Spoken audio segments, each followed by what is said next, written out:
میں یہ اللہ تعالیٰ کے سامنے کر رہا ہوں، یعنی میں نے جو گناہ کرنا ہے کل، وہ آج میں پلان کر رہا ہوں کہ کل یہ گناہ کروں گا۔ اللہ دیکھ رہا ہے، مجھے روک بھی سکتا ہے، پکڑ بھی سکتا ہے، لیکن اس نے مجھے سہولت دی ہوئی ہے، ڈھیل دی ہوئی ہے۔ اللہ تعالیٰ فرماتے ہیں کہ تو یہ نہ دیکھا کر کہ تو نے چھوٹا گناہ کر رہا ہے یا بڑا گناہ کر رہا ہے، یہ دیکھا کر کہ کس کے سامنے کر رہا ہے۔ تو مجھے یہ خیال آتا ہے کہ اب یہ پرواہ بھی نہیں کرتے، یعنی 16 سال ہم نے اللہ تعالیٰ کی اتنی نافرمانیاں کی کہ اگر کم از کم دن میں ایک ہی گناہ کیا ہو تو 16 سال میں کم از کم 10 سے 12 ہزار گناہ تو کیے ہی ہوں گے۔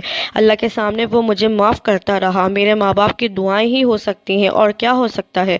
اللہ مجھے معاف کرتا گیا۔ ایک دن آخر میں نے کہا کہ جنید بس کر، خدا کے واسطے بس کر، یہ گناہ تو اکیلا نہیں کر رہا ہے، تو کھڑے ہو کر اسٹیج پر گا رہا ہے، لیکن دیکھ یہ تیرے نبی پاک صلی اللہ علیہ وآلہ وسلم کی امت کے نوجوان